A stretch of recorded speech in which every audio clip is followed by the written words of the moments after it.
messieurs, bonsoir et bienvenue à cette émission de Info 9. Des nouvelles de la ville de Lassar, alors qui de mieux placé pour nous en donner que son maire actuel, M. Normand Houde. Monsieur Houde, bonsoir. Bien, bonsoir, M. Lacasse. Merci de votre visite en studio. Ça me fait plaisir. Monsieur Houde, juste de même, là, une petite question en passant, là, mais si on se rappelle bien, on s'était vu quelque part au mois de septembre environ. Et puis, vous étiez indécis quant à votre avenir politique. Vous ne saviez pas si vous étiez pour revenir sur les rangs au mois de novembre dernier. Qu'est-ce qui vous a incité à revenir chercher un autre mandat comme maire de la ville de Lassar? Ben, disons qu'on avait fait beaucoup de projets. OK. Puis, ça allait bien avec le conseil qu'on a là. C'est un conseil qui veut aller de l'avant. Et puis, les gens sont enthousiastes. Tu sais, quand on parle de projet, là, ça embarque, puis... fait que c'est ça. Puis moi, j'ai fait le tour des personnes qui étaient là en place. Puis, ça représentait tout. Fait que... Puis, vu que vous aimiez déjà l'équipe qui est en place... C'est ça, on avait l'équipe en place. Puis vous étiez habitué de travailler également avec cette équipe-là. Cette équipe-là. C'est ça qui vous a incité c'est ça qui nous a motivé à redemander un autre mandat. Ben oui. C'est pour puis, ça. juste une parenthèse de même, M. Houde. On en a déjà parlé il y a quelques années passées, mais j'aimerais juste revenir sur le sujet. Encore cette année, en novembre dernier, plusieurs maires ont été élus sans opposition, par acclamation, que l'on appelle. Est-ce que c'est un désintéressement, d'après vous? Maintenant, c'est quoi qui fait, comme vous avez été élu comme par acclamation, le maire de Macamic, M. Moret, la même chose, et il y en a beaucoup dans les 21 municipalités d'Abitibi-Ouest. Qu'est-ce que vous pensez de ça? Moi, je pense que ici, à Lassar, je pense que les gens sont satisfaits de ce qui s'est fait présentement. Ça peut être une raison. Et puis on peut dire que depuis 10 ans, on a fait avancer beaucoup les choses. Ça, c'est, puis on se le fait dire. Puis les gens nous appellent à la ville pour dire, hey, on a une belle ville, la ville est belle, continuez, on vous encourage. Les gens. Là-dessus, moi, je pense que c'est une marque de confiance. Cette année, là, je peux dire, là, avec tout ce qui s'est fait, si on part à partir du premier mandat où j'ai été élu, j'ai dit que j'améliorerais l'eau potable. Okay. On a parti de là, le réservoir d'eau potable s'est fait, il y a eu l'aéroport, il y a eu un paquet de... Vous avez mené à terme les dossiers que vous aviez... Tous les dossiers de la récupération, on a tout mis en place, des dossiers, des dossiers clés quand même, là, qui ont emmené que les citoyens ont embarqué avec nous autres aussi. Okay. On les a convaincus aussi d'embarquer avec nous autres. Et puis ça, je pense que c'est important, d'être proche de la population. C'est un plus, sûrement. Oui. Monsieur Houde, si on regarde les grands dossiers de la ville de Lassar pour 2014. On va commencer avec celui qui est aussi le plus important, qui permet de vivre, comme on dit, avec le budget. Le budget, on n'ira pas en détail parce que ça va être trop long, là, mais en surface, le budget de 2014, premièrement, est-ce qu'il y aura hausse de taxes à Lassar? Non, il n'y a pas de hausse de taxes. Okay. C'est exactement comme l'an passé. Okay. Et puis, au niveau du budget, on a un petit peu moins de revenus de prévu que l'an passé. Dû à quoi? Par rapport qu'on a décidé que, étant donné que ça fait quelques années qu'on est en retard dans nos travaux. Ah, OK. Les travaux prévus ça fait 2 ans qu'ils sont pas terminés. Et puis, moi, j'ai emmené au conseil cette année, je leur ai demandé si cette année, on serait tranquille dans les gros projets, et puis qu'on finirait tous les travaux qui ont pu être terminés. Oui, okay. C'est ça. Okay. Ils sont pas terminés. On finaliserait tout ça, et on mettrait l'accent sur notre plan triennal pour 2015, 16 et 17. Et puis là, on serait en mesure de qu'est-ce qu'on va décider de le faire. OK. Ça veut dire qu'en 2014, à Lassar, on va terminer ce qui a déjà été entrepris et qui n'est pas terminé. Et à partir de 2015, un triennal qui va aller jusqu'en 2017, qui va dire, bon bien, on va faire ça Exactement. Puis on va arriver au 100e, puis on va être... Oui, exactement, le 100e qui est en même temps aussi oui, que à Macamic en le 2017. conseil a embarqué tout de suite, et puis ils sont bien d'accord, et puis même, parce que c'est fatigant quand on s'aperçoit qu'il y a certains travaux qui n'ont pas été terminés, et puis qu'on se fait demander, hey, quand est-ce que ça va être fait? Quand est-ce que ça va être fait? Mais on n'a pas été chanceux. L'année passée, on a eu dans le personnel, plusieurs personnes qui ont été malades au cours de l'été, puis c'est l'été pour faire les gros travaux, pas oublier ça. Puis des gens qui ont subi des opérations assez graves. Ça veut dire qu'à ce moment-là, ça nous a retardé dans moins de personnel, donc moins de travaux qui avancent. C'est tout à fait normal aussi. Fait que dans l'ensemble, pas de hausse de taxes. On finit les dossiers, les projets qui ont déjà été commencés, qui sont sur la table. Puis, 2015, on repart un peu en neuf avec des projets triennales et pas de hausse de taxes à la SAR. Programme de revitalisation en remboursement, on parle de 40% des dépenses encourues par entrepreneur pour le développement. Et ça a été renouvelé pour les 3 prochaines années. C'est un beau programme, parce que les contracteurs, ils développent des rues, ils développent des terrains, fait que ça stimule la construction. Et puis quand ils développent des rues, là, à ce moment-là, quand ils seront leur dents, c'est une valeur à peu près de 40% de la facture qu'ils payent, eux autres. C'est beaucoup? Oui, c'est beaucoup. Mais ça nous emmène la construction chez nous, ça nous emmène des taxes, ça veut dire qu'à un moment donné... Enfin, en bout de compte, vous êtes... Exactement. Oui. En bout de compte, ça devient en parenthèse payant pour la ville. C'est ça, parce qu'il ne se faisait pas de développement, puis ça avait changé. On était en retard dans nos... qu'est-ce qu'on allouait déjà dans le passé. On était dépassé, ça faisait 30 ans. Il fallait changer la formule. Et puis, on l'a changé. Puis là, c'est stimulant. Là. La famille Trudel qui développe, la famille Les Tourneaux qui développe, il y a M. Deschaines qui développe. Aussi, ça veut dire que là, ça devient intéressant pour les gens. Et puis, on souhaite que ça va continuer. Puis cette année, on continue la même chose. Notre comité de revitalisation, la SAR, va commencer à se rencontrer encore pour, à un moment donné... Et ce qui a été très important aussi, et il faut le souligner à nouveau, c'est que ça a été renouvelé pour les 3 prochaines années. Ça, c'est très important. Là, vous parlez justement d'entrepreneurs, puis de construction, de logis, puis tout ça. Et M.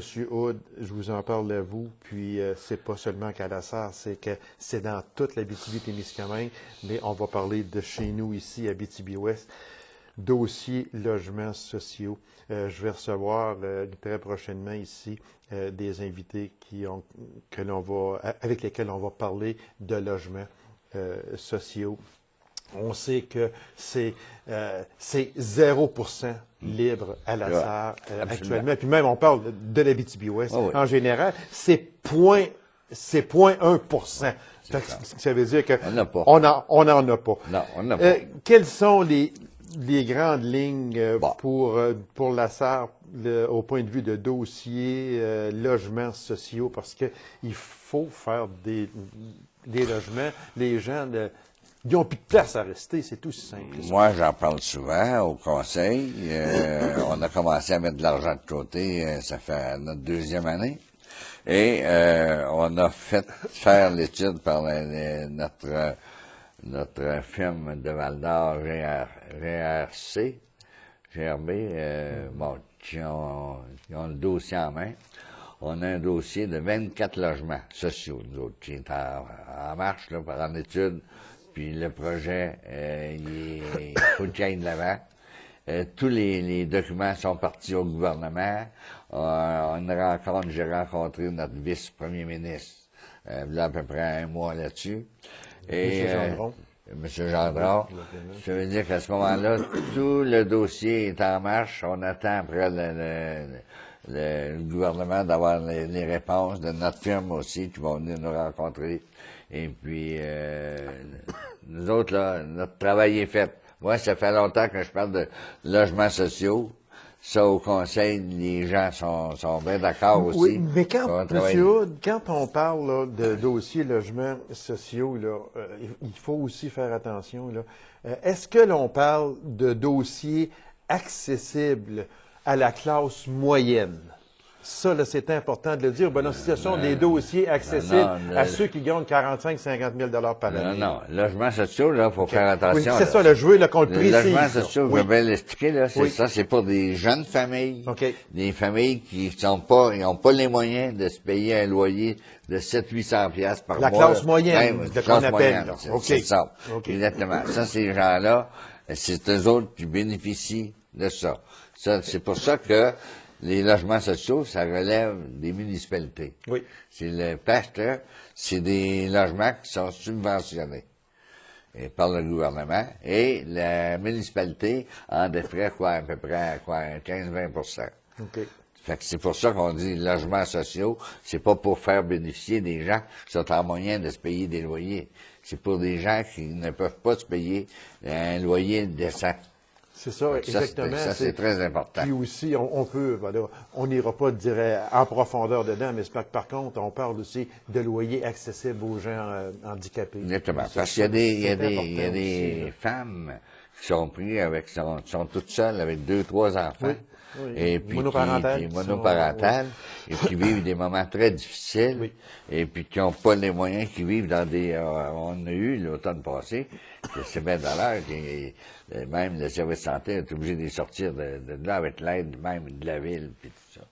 Ça veut dire que c'est pas rose, là. Non. C'est pour ça qu'il faut s'en occuper. Je pense que, et vous êtes d'accord avec moi, je suis certain qu'il y a beaucoup plus de misère.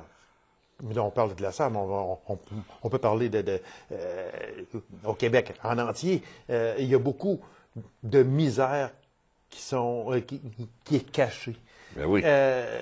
Vous, comme premier magistrat de la ville de la Sarre, vous êtes peut-être beaucoup plus au courant de différents dossiers où vous devez intervenir parce qu'il y a des personnes qui sont pas à l'aise dans leur loyer, ou peu importe quoi, mais il y a de la misère chez nous. C'est la cause, si vous verriez les photos qu'on a prises l'automne passé, vous en reviendriez pas.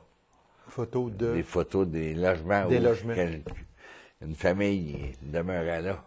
Et puis, là, inconcevable. Ça n'a pas de bon sens. Inconcevable. Il y en a malheureusement trop encore de ça aujourd'hui. Geste de la ville de la Sarre, qu'il faut en parler absolument. 1 $ versé par habitant à la Fondation Dr Jacques Paradis pour les 3 prochaines années, ce qui représente près de 8 000 $ par année, ou environ 24 000 $ pour 3 ans. Oui. Ça, c'est un beau geste. On le fait à chaque fois qu'ils font des levées de fonds. Des levées de fonds, oui. Et puis, la Ville de la Sarre, on se dit, je pense que la Fondation Jacques Paradis, avec tous les équipements qu'ils achètent pour l'hôpital. C'est une fondation et puis, je pense que on peut pas passer au côté de ça. Et puis, je pense qu'on se doit d'aider cette fondation-là. Puis, je pense qu'ils nous le rendent très bien. Oui, c'est sûr, parce que on est fiers de ça. C'est une fondation. Oui. Les gens peut-être vont dire, ouais, mais ils ramassent que 1 million pendant 3 ans. 3 ans, 1 million. Mais ça en prendrait 5 millions. C'est pas compliqué. Puis l'argent n'est pas gaspillé.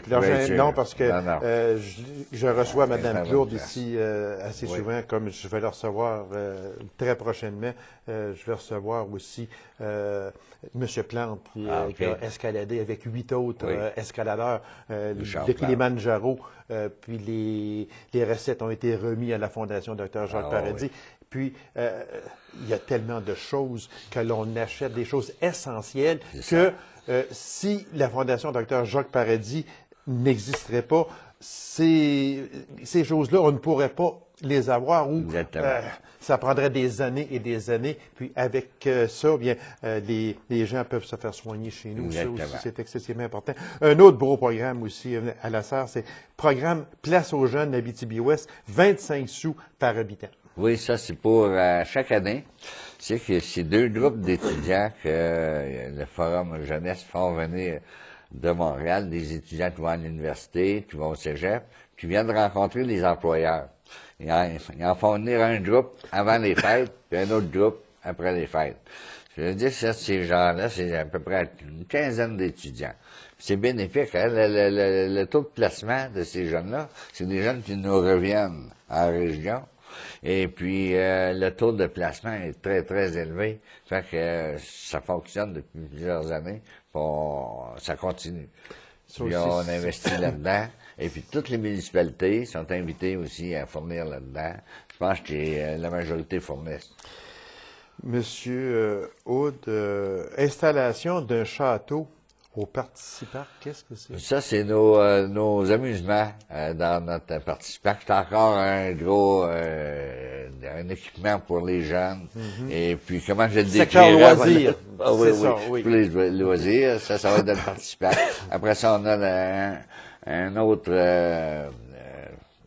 notre skatepark aussi. OK, oui, on OK. met un autre équipement là-dedans. Ça, c'est encore... ça, c'est un module, ça. C'est toutes des choses qu'on veut faire, qu'on parlait, mais qu'on veut continuer à améliorer dans notre... Après ça, on a la clôture pour notre jeu d'eau qu'on a installé. Oui, exactement, l'été passé, aussi. qui est très populaire. Puis après ça, il va y avoir notre kiosque. Vous savez que notre terrain de tennis a tout été refait à neuf. Ça veut dire qu'il va y avoir un kiosque neuf là, pour recevoir les gens. Là, pour aller. Là, on avait une vieille roulotte là, en attendant. Mais là, on améliore. Tu sais. Mais on va tranquillement. C'est ça que quand vous parliez tantôt des dossiers qui ne sont pas terminés, que vous voulez terminer en 2014, avant de commencer d'autres dossiers, on finit ce qu'on a déjà de commencer, ça, c'en est. Exactement. Il y a une autre chose que je voulais parler. Notre salle du conseil. Oui. Oui. Là, on va rénover notre salle du conseil. Okay. La rajeunir, c'est-à-dire la peinture, l'améliorer. Okay. Là encore, on va tranquillement. Chaque année, on en met un petit peu. Mais au lieu de dépenser des milliers de piastres toute la même année, on dit bon, on va tranquillement. Étape par étape. Étape par étape. À ce moment-là. Oui. Monsieur Aude, merci infiniment. C'était très intéressant. Puis la ville de La Sarre est en bonne santé. En bonne santé. Continuez à faire un aussi beau et excellent travail comme magistrat de la ville de La Sarre. Et je vous remercie, monsieur Aude. Merci de m'avoir invité. Et puis à l'avenir, peut-être si on aura plus de temps, on parlera encore de bien des Il y a des dossiers, il y en a beaucoup. Vous serez toujours le bienvenu, monsieur Aude. Ça fait plaisir. Alors, merci. mesdames et messieurs, courte pause et on vous revient immédiatement après. Restez avec nous.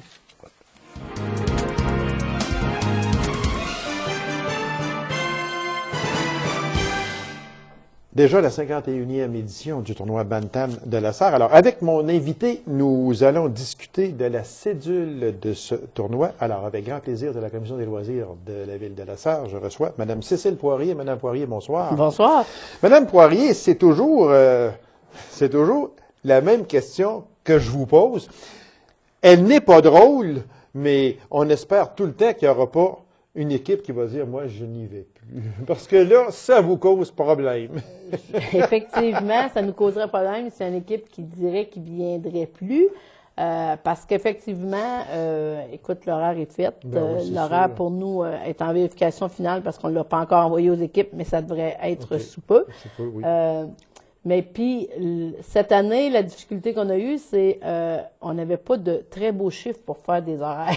Ah oui? OK? Exemple, dans la classe B, à 8 équipes, ça va bien faire des horaires. Oui, 3 matchs assurés. Oui. Mais dans la classe A, cette année, nous avions 11 équipes. OK. Fait que ça, c'est un chiffre impair. Ça aurait été mieux 12, peut-être, ou même 10 au pire aller dans des scénarios. C'est quand même un peu plus On y va avec les chiffres pairs. Ça va un peu mieux, mais écoutez, on fait aussi avec les équipes qui s'inscrivent. Et dans la classe 2C, cette année, on avait 7 équipes. Fait que c'est sûr que c'est des chiffres impairs qu'on doit composer. Là, vous faites quoi dans ce temps-là?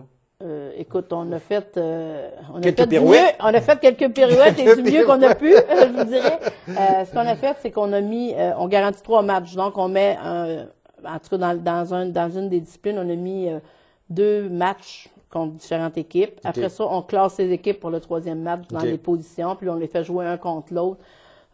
Pour s'assurer que tout le monde ait au moins leurs 3 matchs minimum qu'on leur garantit. Ça prend au moins un minimum de... Chaque équipe est sûre de jouer au moins 3 matchs. Chaque équipe est sûre de jouer un minimum de 3 matchs. C'est une décision de tournoi parce que Hockey Québec ne nous oblige pas à faire 3 matchs. Ah, OK. Mais nous, on se dit, pour que ça vaille la peine, un tournoi, c'est le fun quand tu as au moins 3 matchs de garantie. Et on voulait essayer cette année de ne pas avoir de matchs qui veulent rien dire.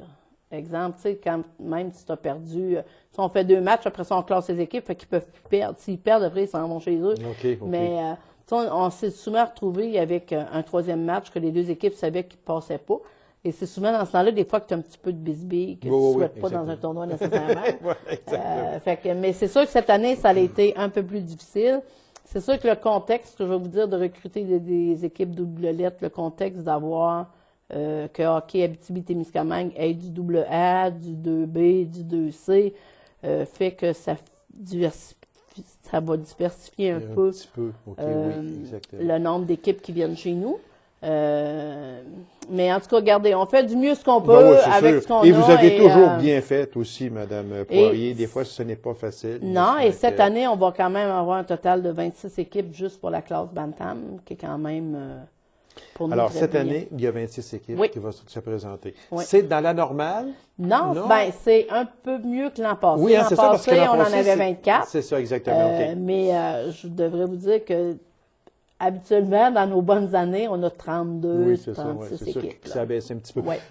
La fameuse question, est-ce qu'il y en a qui vont traverser le parc La Vérandrie? J'ai Maniwaki qui vient cette année dans le Bantama. Bravo.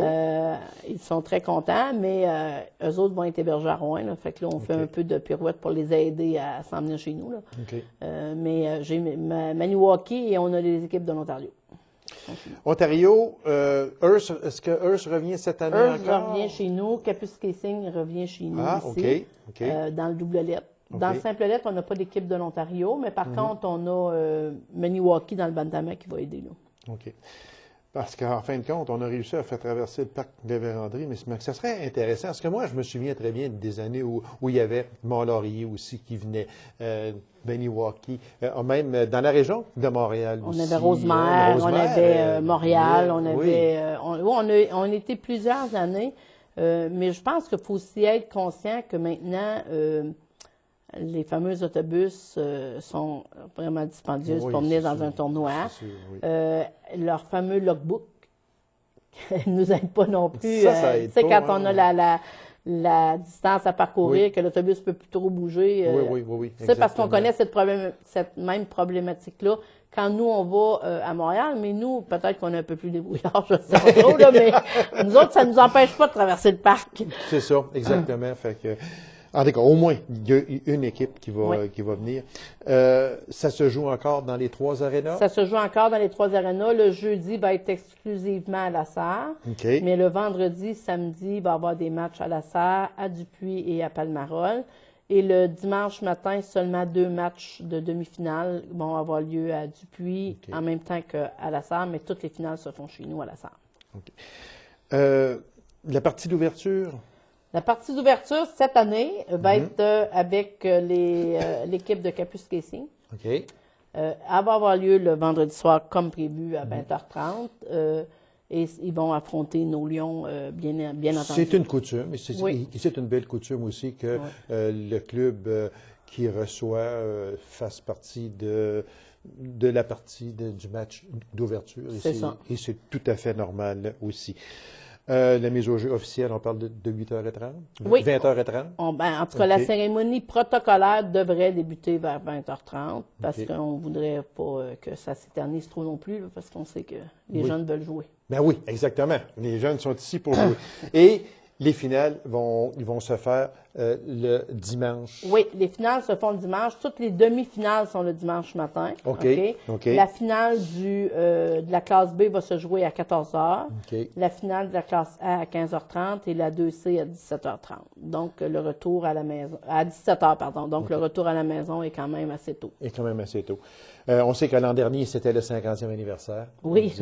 On a eu ici la famille Lemieux qui est venue. On a eu Dave Morissette s'est présenté, sauf qu'on ne parlera pas trop. Et tant mieux s'il a fait un beau voyage à La Sarre. Oui, il est venu assez vite à La Sarre, Dave. Et puis, disons qu'on aurait aimé qu'il fasse un petit détour, mais il n'a pas voulu le faire. Fait que, écoute, c'est chose du passé. Par contre, j'avais reçu ici en entrevue la famille Lemieux, famille extraordinaire, Claude a été aussi fantastique. Cette valeur que Jocelyn a été empêché de venir. Mais de toute façon, j'avais bien aimé recevoir cette famille-là. Et puis, ils ont passé toute la fin de semaine. Oui. Cette année, est-ce qu'il y a un président d'honneur? Il n'y a pas un président d'honneur cette année. Okay. Parce que, je pense qu'on s'en tourne, on va probablement vers le 60e, devrait avoir quelque chose d'un peu plus spécial. On va-tu être là? Probablement pas moi, je vous dirais, parce qu'il reste 9 ans, j'espère que je vais être arrêté. Mais je vous dirais que, non, cette année, notre président du tournoi Bantam, cette année, c'est Jocelyn Cameron. OK. Qui a pris la relève d'Alain Dupré, qui était président. Donc, cette année, on met l'emphase sur les joueurs comme habituellement, mais on n'a pas de cérémonie spéciale. Okay. Par contre, je vous dirais que juste une mise au jeu. Juste une mise au jeu protocolaire avec les dignitaires, là, comme on reçoit à chaque année. Oui, c'est ça. Mais effectivement, on a de très beaux souvenirs de la famille Lemieux. Je pense qu'ils ont été très, très, très présents. Très présents. Tout au cours de la fin de semaine. Oui. Même que je vous dirais que je leur ai parlé encore au cours de l'été parce qu'on avait fait prendre certaines photos qu'on leur a fait parvenir. Là, et ils sont tellement surpris de l'accueil qu'ils ont eu dans cette fin de semaine-là et de voir comment tout ce que ça leur a apporté. Eux autres, de passer une fin de semaine avec leur fils, ça a été aussi un peu spécial parce que Claude était là juste avec eux autres. Tu sais. Oui. Fait que, non, je pense que pour eux autres, ils en gardent d'agréables souvenirs. Oui, très, très, parce très que moi, humain. j'ai passé la fin de semaine aussi, moi, au Colisée, puis j'ai eu à les rencontrer aussi sur place à quelques reprises, puis même ils m'ont invité à leur table. Puis, oui, non, c'était vraiment, vraiment très, très, très, très bien. Madame Poirier, les petits passeports, ça, il faut en parler. On est revenu avec des petits porte-clés en métal. OK. On est revenu avec nos fameux petits porte-clés en métal pour cette année, pour continuer cette tradition-là. Ils sont présentement en vente. Tous les jeunes hockey mineurs en ont. On en a au Colisée en vente également. Ça coûte 12 $ pour la fin de semaine. Le final inclut du jeudi au dimanche dans les 3 arénas. Par contre, si vous les achetez en pré-vente, ils sont 12 $. Si vous attendez à la porte, ils vont être à 15 $. Mais ce n'est quand même pas cher à 12 $ parce que c'est à partir du jeudi soir jusqu'à finale incluse. Oui. Et dans les 3 arénas, il faut le dire, Dupuis, Lassar et Palmarol. Au coût de 12 $ en pré-vente, 15 $ à la porte. C'est vraiment pas cher du tout. Alors, on répète les dates de ce tournoi et la partie d'ouverture. C'est du 6 au 9 février 2014 et la partie d'ouverture va avoir lieu le vendredi à 20h30. Ça va être Capus Casing, les Ice Hawks de Capus Casing qui vont affronter les Lions de la Sarre. Alors, Madame Poirier, merci infiniment. Bon tournoi. Puis, on demande aux gens d'y participer aussi en grand nombre. C'est plaisant d'aller voir jouer ce ne sont pas des petits bouts d'hommes, là, franchement, là, parce que quand même, Bantam, on commence à... C'est 12, c'est 13-14. 13-14 ans. Fait que c'est aux 3 arénas de Lassar, Dupuis et Palmarol. Madame Poirier, merci et bon tournoi. Merci beaucoup. C'est moi qui vous remercie. Alors, mesdames et messieurs, merci d'avoir été là. On en a rendez-vous à une prochaine émission d'Info 9. Au revoir.